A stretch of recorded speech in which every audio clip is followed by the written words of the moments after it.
We have to find somebody that'll work with us that has dealt in the dirtiest of dirty business. We're losing. The situation has reached a point where someone experienced in the darkest corners of the industry may be needed, because the tide is clearly turning. Diddy's career now appears to be hanging by a thread after 50 Cent released the explosive prison tapes that instantly set the internet on fire. The shocking footage sparked massive speculation, with fans everywhere asking the same question: what else does 50 Cent have waiting to be revealed? When he later spoke about his upcoming Netflix documentary series Sean Combs, The Reckoning, 50 made one thing crystal clear: what the public has seen so far might only be the beginning. According to him, there are even more tapes that he plans to release. Is there other stuff that you just have not shown? Yeah, well, everything couldn't make the, it was 4 episodes. Right. So it was a lot, you had to pick and choose things, like even in an area where he chooses to date people who he knows previously dated someone. He has a baby by a woman that was dating Tupac. Wow. To add to it, but we had to cut it down so it could. For time. So are you coming out? I know next year is gonna be a number 2, season 2. Or I just put it on YouTube. I just put it on YouTube. That's right. 50 Cent has now hinted that even more tapes involving Sean Combs could soon be released, and this time he suggested they may drop directly on YouTube, making them instantly accessible for the entire world to see. But the drama doesn't stop there. Perhaps the most explosive and damaging revelation to emerge since 50 Cent's interview is the allegation that Diddy has been exposed for attempting to intimidate and influence a juror. The situation has quickly escalated online, and the details surrounding this shocking claim are now beginning to surface. Well, Diddy was recording because he thought he was about to beat the case. So he wanted to do a Netflix documentary. Didn't pay the guy, and then 50 got all 140 hours of footage of secret Diddy tactics.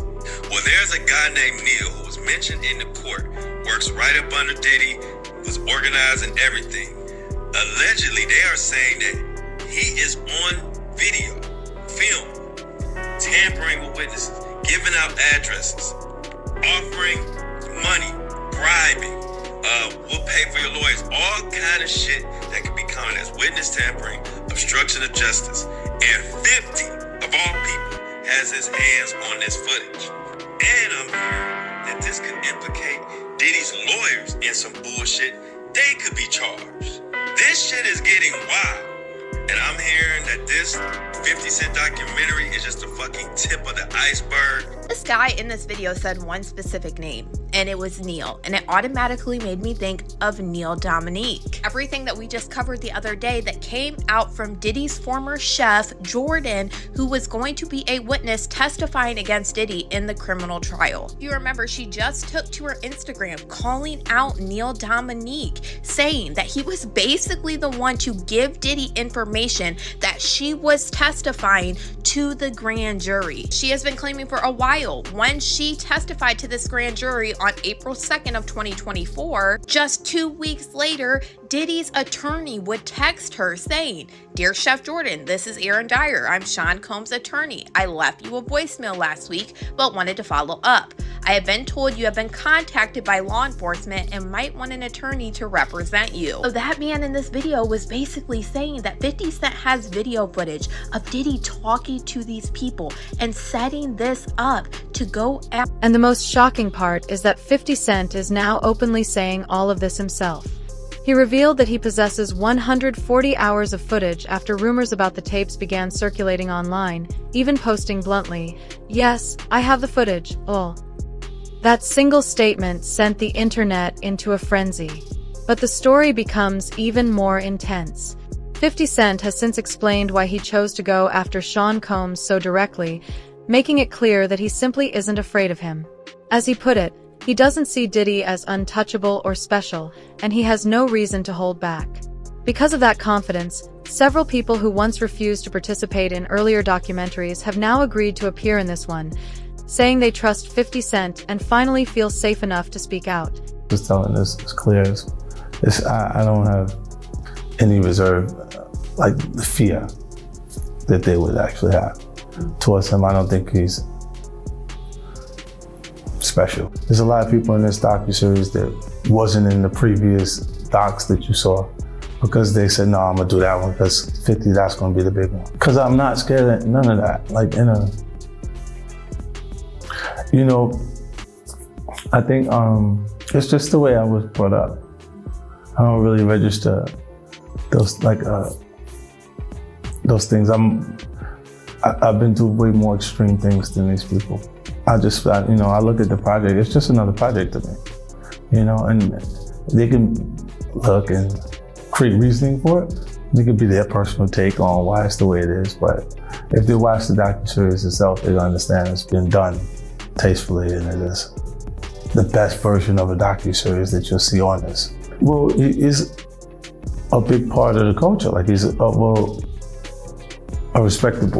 made it to a respectable position within culture. Any smart person would pick their fights.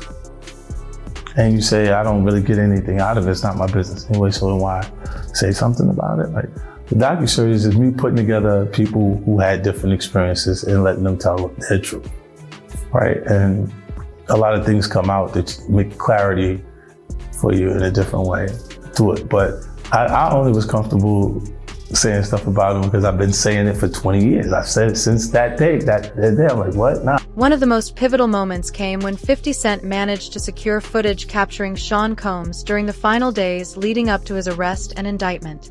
Seeing that raw material for the very first time was, according to 50 Cent, nothing short of explosive and deeply shocking, offering a behind-the-scenes look at a critical moment that few people ever expected would be revealed. It was really fascinating. A journalist would ask that, but a journalist would also say, I'm gonna keep my sources secure, but but I got it. They can blame it on me that it's that. I think he's gonna actually like the project. He's gonna see that it was done fair, the perspective. Because he's gonna see too many people or he'll be consumed by what his personal experience was with each individual that's saying things about him because he lived these things. She's gonna understand it.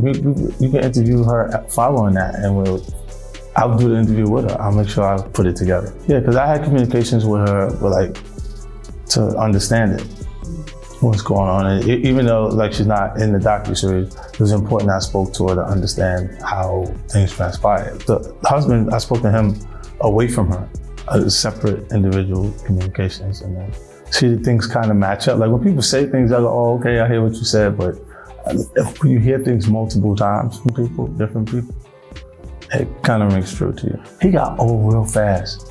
His hair was jet black, like mine, and the next day he was like all I saw from was the raccoon pictures from the courtroom. When they drew him, it looked like a raccoon. And just like that, 50 Cent stepped back into the spotlight with the one thing he loves most: proof. Real receipts.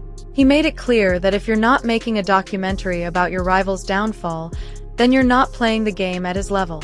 50 even addressed why many of the A-listers in Sean Combs' circle have remained silent for so long.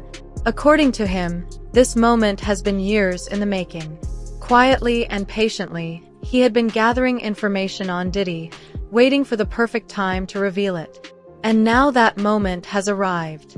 With Diddy behind bars, reportedly arguing with his lawyers from prison, there is little he can do to stop 50's documentary from gaining momentum. His legal team has already tried, releasing statements calling the documentary illegal and even pressuring Netflix to take it down. However, one major story that didn't make it into the documentary involves the death of someone once very close to Diddy, his former bodyguard, Anthony "Wolf" Jones. Recently, former Bad Boy security chief Gene Deal spoke out, claiming that Diddy played a role in Wolf's death and criticizing the documentary for leaving that part of the story out entirely. And Kirk Burrows called me up. He's like, yo, Gene, you and Wolf, I got y'all tickets to LA. I said, all right, cool.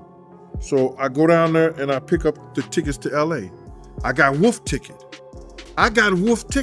So I'm calling Wolf up. I said, yo, Wolf, I got your ticket to go to LA. And Wolf said, I ain't going. I said, what you mean you ain't going? He said, yo, Gene, I ain't gonna tell you how I'm making I ain't gonna tell you how to make your money, but I'm gonna let you know this. I told Puff, them if they wasn't gonna take 2 tour buses of my niggas out there with us, I'm not going. This is Wolf is the head of all the functions that has to do with Puff dealing with security. I have my own contract with Puff, yeah.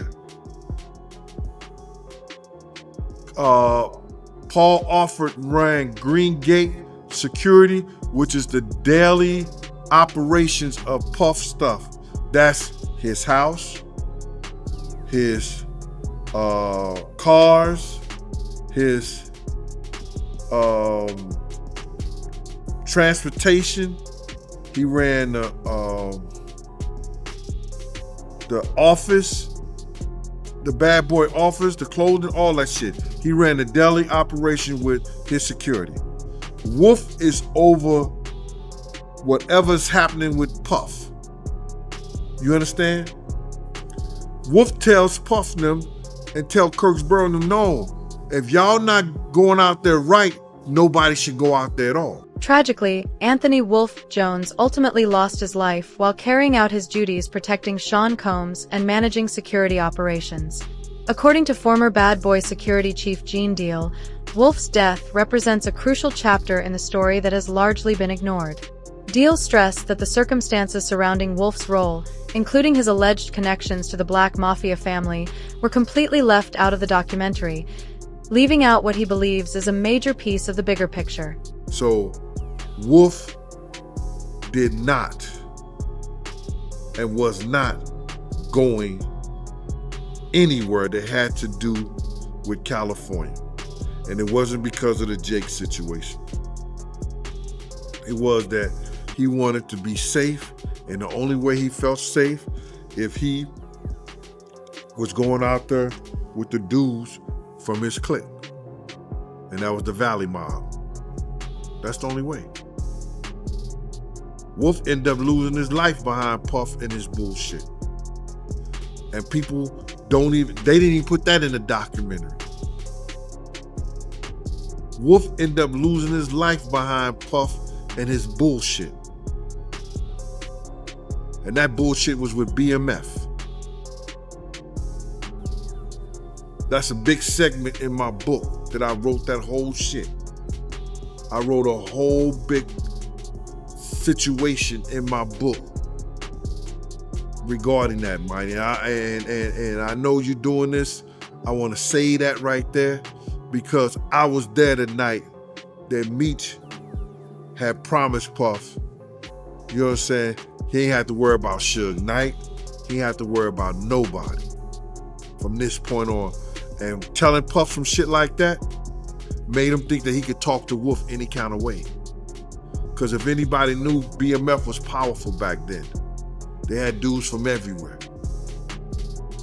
And Meech telling him he ain't have to worry about nobody no more, it made Puff think that he could tell Wolf that he didn't need Wolf no more. And one thing led to the next. According to Gene Deal, the point is simple. Anthony Wolf Jones' death was never just a random incident or a minor footnote in the story. He argues that it was deeply connected to the power dynamics of the industry and the decisions made by people at the very top, and that it deserved far more attention than the documentary gave it. At the same time, Sean Combs and his family are reportedly preparing a massive $1 billion defamation lawsuit, potentially one of the largest in history, in response to the documentary. But as 50 Cent pointed out, pursuing legal action would require proving that the claims made in the documentary are false, something that could open the door to even more scrutiny. Financial pressure is also becoming a serious issue. Even with his immense wealth, ongoing legal battles, appeals, and attorney fees can drain resources quickly, and without new income streams, maintaining the lifestyle he once enjoyed could become increasingly difficult. Yet perhaps the most damaging revelation is the allegation that Diddy secretly recorded private conversations with his own lawyer, Mark Agnifilo, the very attorney who had previously defended him in court. Such an act represents a profound breach of trust, because attorney-client relationships rely on strict confidentiality and privilege, protections that can be completely undermined when private discussions are secretly recorded or shared with third parties. Garagos, who is my co-host on Two Angry Men, he's represented Diddy for years, and his daughter is part of the Agnifilo defense team. and he was involved in all of this. So in this past weekend's podcast, I pushed him to find out how Agnifilo really feels here. And Mark kind of skirted it some, but I think you get the sense. Diddy knew that Mark was being recorded, but Diddy didn't tell Mark. Does Mark feel betrayed by Diddy? I've not talked to Mark about it. What do you think? What do you think? I will tell you, I'll just tell you, if it was me, I would be more than a little upset. I was more than a little upset when the client didn't know and I was being recorded. I mean, there was a while there where I was meeting clients under bridges, freeway bridges, because I was PTSD over it. So I think, as a lawyer, it is one of the most inviolate oaths that you take to protect the client confidentiality and the client privilege. So I don't know, I haven't talked to Mark, but if I were Mark, I would be out of my head. Out of my head. It's incredible. Diddy did two things here. Number one, he betrayed Mark Agnifilo, who, to your point, did so much for him. Obviously, without Mark Agnifilo, may very well be spending the rest of his life in prison. The second thing that he did is, by having a third party that's privy to the conversation, the videographer in this case standing there, there's no privilege, right? Diddy waived that entire privilege. Now, it didn't end up backfiring because it seems nobody knew about it until the end of trial, and what are you gonna do at this point? But it's such a callous act by Diddy to just sell out his lawyer like that. It's so Ever since Sean Combs made what many are calling a massive mistake, more and more shocking claims about his alleged empire and activities have continued to surface. The documentary includes footage from that period showing Diddy out on the streets, stopping to take photos with people, mostly men, who approach him. In one moment, he jokes that after giving out so many hugs he might need hand sanitizer and even a bath, saying it feels like he's handed out about 150 hugs, and that it's time to cleanse.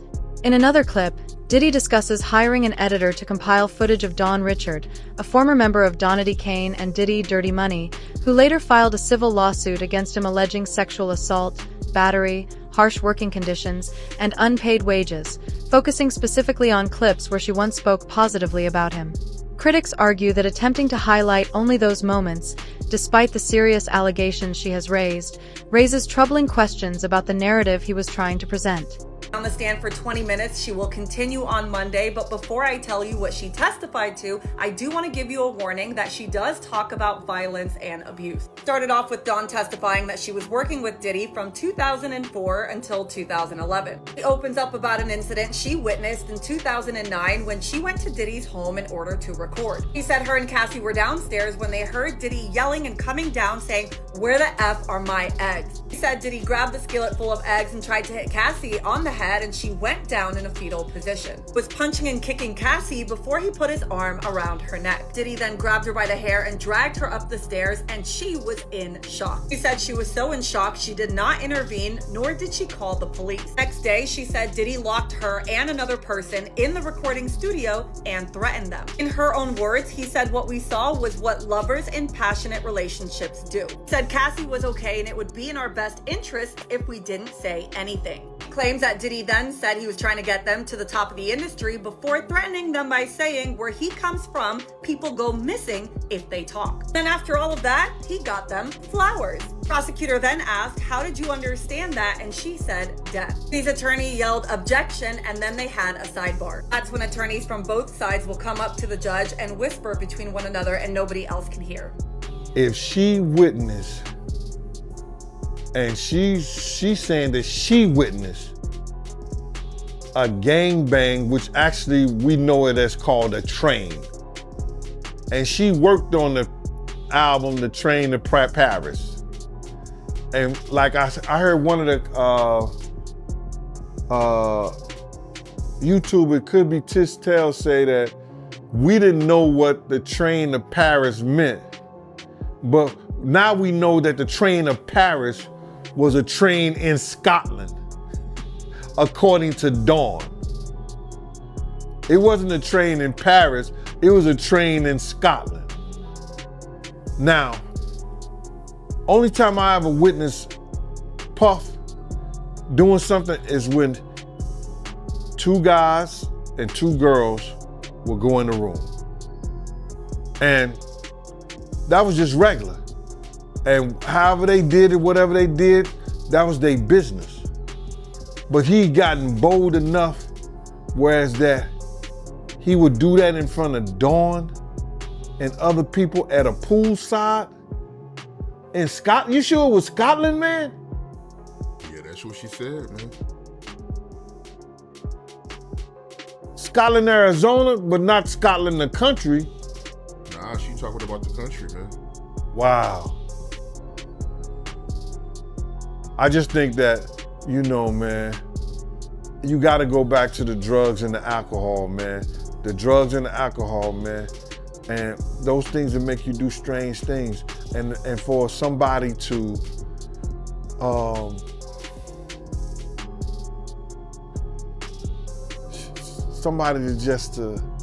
gangbang an assistant, she might have a lawsuit now too. She might have a lawsuit too. Because you can't do that to people that work for you, bro. The series also features audio from a 2008 proffer interview with Dwayne Keefe D. Davis, who is currently awaiting trial in connection with the 1996 killing of Tupac Shakur. A proffer session is a legal arrangement that allows someone to speak with law enforcement and provide information with limited protection, meaning their statements generally cannot be used directly against them in court, though it does not grant full immunity. In the documentary, Davis provides a detailed account in which he alleges that Sean Combs once offered $1 million in connection with Tupac's murder, a claim that has long circulated in hip-hop lore and remains a deeply controversial part of the case. Yeah, and he even said that, like, in retrospect, that was probably the best thing that could have ever happened to Puffy. By Zip stealing the money, now Puffy isn't connected to that shit. Or else it would have been like a murder for hire or something, you know what I'm saying? The FBI said Zip. So the FBI told you the They said same he was thing. a dirty motherfucker, yeah. So the FBI told you that Zip kept that money as well. They said Zip's a dirty motherfucker. Everybody crossed you. You're the last one to know every fucking thing. Even lawyers, your friends, everybody you cross. Does this prove that Sean Combs was responsible? Not at all. An interview or proffer statement like this doesn't automatically establish guilt. However, it can become significant when investigators and the public begin connecting the dots, especially when the details come from the alleged participant himself, Dwayne Keefe D. Davis. When accounts like these are examined alongside other interviews, evidence, and timelines, they can help paint a clearer picture of what may have happened. What makes you say you lost your empire because of Puffy? Why you say that? I did. Shit. If I wouldn't have never met him, I wouldn't have never been involved in this bullshit. You know what I'm saying? If I would have never met the brother, I wouldn't have never been involved in this bullshit. Really. Me and Suge was playing on the same Pop Warner team and everything. My homeboys helped put Suge in the game and all that shit, you know? And it really crashed 2 people's empire that fucking one night. I'm saying mine's for sure. Suge too. Yeah. Right. Yeah, man. So you feel like Puffy, he's the reason for your empire and Suge empire going down because of the whole situation with Tupac. Exactly. He the only one still balling. Shit. Yeah, he made our shit go down, man. Yeah, I ain't even met him already. He won't even look out or nothing, you know?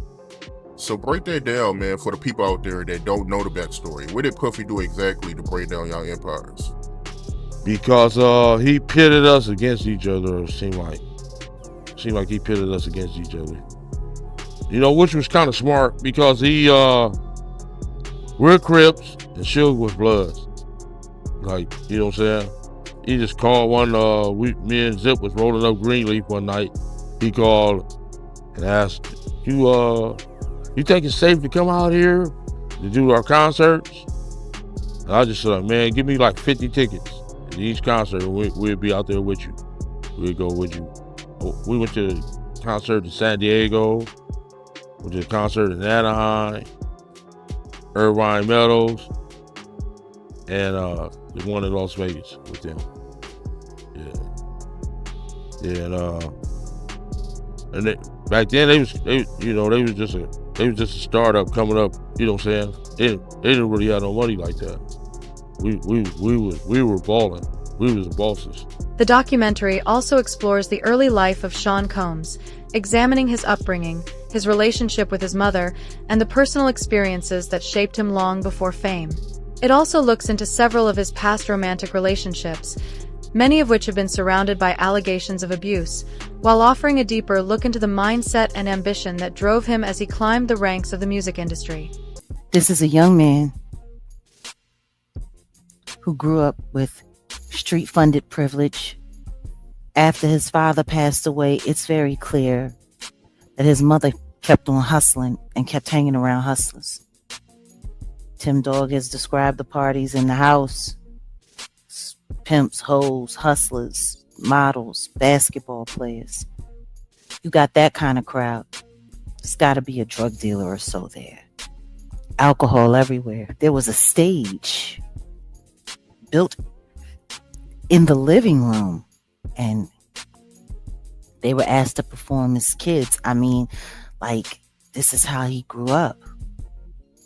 It was almost if he was designed to throw the parties that we'll later hear about, from the white parties to the parties overseas, with very, very, very, very, very interesting things happening there, all the way to the freak-offs. It's like Sean Combs was in a never-ending party his whole life. Now, from a boy being draped in chinchilla to a boy running around the streets promoting parties, interning for Andre Harrell before he got a paid position. I mean, his life was like a whirlwind. It was almost like he was in too much of a rush to grow up. I mean, even the way Andre Harrell said he bullied his way into his home, coming up with some story about a fight between him and Janice and how he couldn't live with his mom anymore. And the next thing you know, he's living with Andre. Now, I'm going to be very honest with you. In my opinion, I do not believe they were just roommates. I do not believe this was just a mentor-mentee relationship. In my opinion, from rumors that I've heard, from some things that might have been lost along the way, there was a much closer relationship between Andre and Puffy.